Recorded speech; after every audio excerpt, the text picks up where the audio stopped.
ஒரு நிமிஷம் நான் சொல்றேன், இந்த கதையை கேளுங்க.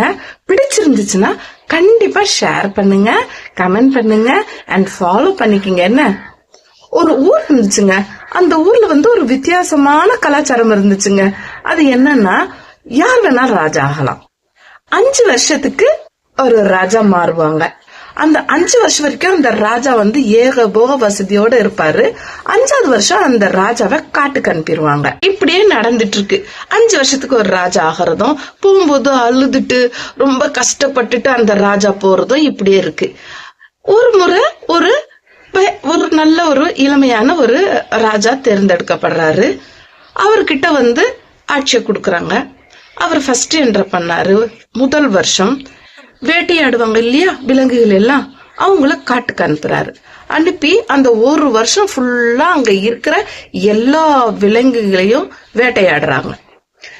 அடுத்த வருஷம் என்ன பண்றாங்க, இந்த மரங்கள்லாம் சுத்தம் பண்ணுவாங்க இல்லையா, அந்த ஆட்களை அனுப்புறாங்க. அந்த ஆட்கள் ஒரு வருஷம் முழுக்க கஷ்டப்பட்டு வேலை செஞ்சு அந்த காட்டை ஃபுல்லா இருக்கிற மரங்கள் செடிகள் எல்லாம் சுத்தம் பண்ணிடுறாங்க. 3வது வருஷம் என்ன பண்றாரு, விவசாயம் பண்றவங்கள அனுப்புறாரு. அவங்க போயிட்டு விவசாயங்கள் பண்றாங்க. 4வது வருஷம் குடியேற மாதிரி வீடுங்க கட்ட அந்த மாதிரி ஆட்களை அனுப்பி சரி பண்ணிடுறாரு. 5வது வருஷம் எல்லாருமே மக்கள் எல்லாம் அங்க ஓரளவுக்கு போய் தங்கி கொஞ்சம் நல்லா வந்துடுறாங்க. 5வது வருஷம் வந்துருச்சு. இந்த ராஜா காட்டுக்கு போற நேரமும் வந்துருச்சு. காட்டுக்கு போகிறதுக்கு இந்த ராஜா சிரிச்சுக்கிட்டே போறாரு.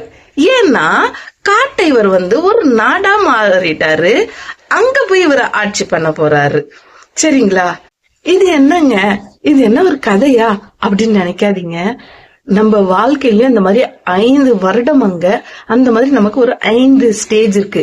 படிக்கிற வயசு, சம்பாதிக்கிற வயசு, காதலிக்கிற வயசு, கல்யாணம் பண்ணிக்கிற வயசு, குழந்தைங்க பிறக்கிற வயசு, அப்புறமா முதுமை. இந்த 4 ஸ்டேஜ்ல நம்ம அதாவது படிக்கிற நேரத்துல படிப்பு, நம்ம வியாபாரமோ தொழிலோ ஒரு ஒர்க்குக்கோ போற நேரத்துல செஞ்சுக்கிட்டு, அப்புறமா கல்யாண நேரத்துல அந்த கல்யாணம் கரெக்டா பண்ணிட்டு, குழந்தை பிறக்கிறப்போ கரெக்டா குழந்தைங்களை பாத்துக்கிட்டு நம்ம வந்தோம்னா அந்த 5வது ஸ்டேஜான அந்த முதுமை உங்களுக்கு நல்லா இருக்கும். அந்த ராஜா எப்படி சந்தோஷமா போய் வாழ்றாரோ அந்த மாதிரி நீங்களும் ராஜா மாதிரி சந்தோஷமா வாழ்வீங்க.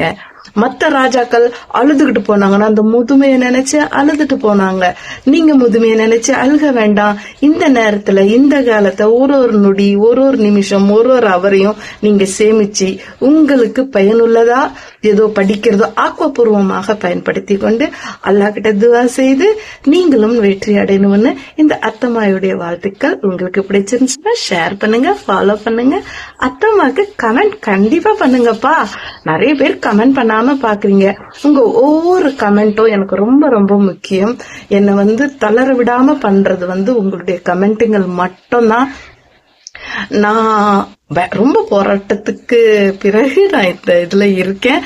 சோ உங்க கையில தான் நான் அடுத்த வீடியோ போடுறதா இல்லையான்னு இருக்கு. அல்லாஹ் ஹாஃபீஸ்.